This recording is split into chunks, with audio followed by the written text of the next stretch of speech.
Hi guys, আসসালামু আলাইকুম। It's me Roshni. Welcome to our another new blog. কেমন আছেন আপনারা সবাই? আশা করি সবাই অনেক ভালো আছেন। আল্লাহর রহমতে আমরাও অনেক ভালো আছি। আজকে আমি আমার অনেক পছন্দের একটা কালারের ড্রেস পরে খুব সুন্দর একটা জায়গায় ঘুরতে যাব। আমরা সময় পেলেই নিজেদের মতো করে ঘুরতে বের হয়ে যাই। আর আজকে আমরা কোথায় ঘুরতে যাচ্ছি, কিভাবে যাচ্ছি তাই নিয়ে থাকছে আজকের ভিডিও। সো না টেনে পুরো ভিডিওটি দেখুন। আই হোপ আপনাদের সবার অনেক ভালো লাগবে। আজকের ব্লগটা শুরু করছি শনিবার দিন দুপুর থেকে। তবে এই শনিবার না, এটা গত শনিবারের একটা ভিডিও। আজকে আমার খুবই মন খারাপ, খুবই রাগ করে আছি গুড্ডুর বাবার উপর। কারণ গতকালকে শুক্রবার ছিল আর আমরা সারাদিন কোথাও ঘুরতে যাইনি, সারাদিন বাসায় ছিলাম। আর তার একমাত্র কারণ হচ্ছে গুড্ডুর বাবা। শুক্রবারে তার অফিসে কাজ ছিল, তাই আমরা ঘুরতে যেতে পারি নাই।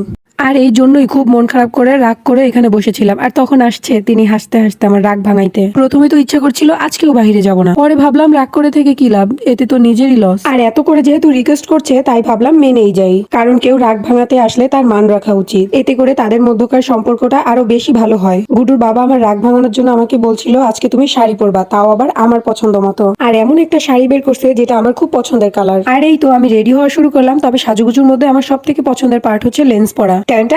আমার রেডি হওয়াটা কেমন লাগছে আমাকে, কার কাছে কেমন লাগছে তা তো জানি না, তবে আমার নিজের কাছে নিজেকেই খুব ভালো লাগছিল। আর এমনিতেও এই কালারটা আমার ছোটবেলা থেকেই অনেক পছন্দের। ছোটবেলায় তো এমনও হয়েছে যে আমার প্রত্যেকটা জিনিস পার্পল কালারের লাগবে। তখন আমার মেজু বোন আর দুলাভাই বলতো যে তোমাকে বিয়ে দেওয়ার জন্য তো ছেলে লাগবে, তাহলে পার্পল কালারের ছেলে কই পাবো? আর আমি তখন বলতাম যে আমি যেই ছেলেটাকে বিয়ে করব ওই ছেলেটাকে তখন আমি পার্পল কালারের করে নিব। যদিও এটা সম্ভব না, তাতে কি হয়েছে, পার্পল কালারের ড্রেস তো পরাইতে পারবো। প্রত্যেকটা মেয়েই তার জীবনে কম বেশি এই স্বপ্নটা দেখে। তার হাজবেন্ড তার প্রতি অনেক কেয়ারিং হবে, তাকে অনেক ভালোবাসবে, তাকে অনেক সম্মান করবে, তার ছোট ছোট ইচ্ছাগুলোকে পূরণ করার চেষ্টা করবে। আমিও কিন্তু তাদের মধ্যে একজন। এই স্বপ্নগুলোর পাশাপাশি আমার আরো একটা ছোট্ট স্বপ্ন ছিল, সেটা হলো আমি যাকে বিয়ে করব তার মধ্যে আর কোনো কোয়ালিটি থাকুক বা না থাকুক, অ্যাটলিস্ট তার মধ্যে জানে বাইক চালানোর কোয়ালিটিটা থাকে। কারণ বাইক আমার অনেক পছন্দের, আর বাইকে করে ঘুরতেও আমার খুব ভালো লাগে। আর এখন তো আমার গুড্ডুরও আমার মতো বাইকে করে ঘুরতেও অনেক বেশি ভালো লাগে। যেমন চাওয়া তেমন পাওয়া। আসলে মহান আল্লাহর কাছে ঠিক যেরকম মনের মতো একটা মানুষ আশা করেছিলাম, মহান আল্লাহ তাআলা তার থেকে হাজার হাজার হাজার গুণ বেশি ভালো একটা মনের মানুষ আমাকে দিয়েছে। মহান আল্লাহর কাছে কোটি কোটি শুকরিয়া জানাই আমাকে এরকম একটা সন্তান আর এরকম একটা স্বামী দেওয়ার জন্য। যাই হোক, আমরা রেডি হয়ে অলরেডি নিচে চলে আসছি।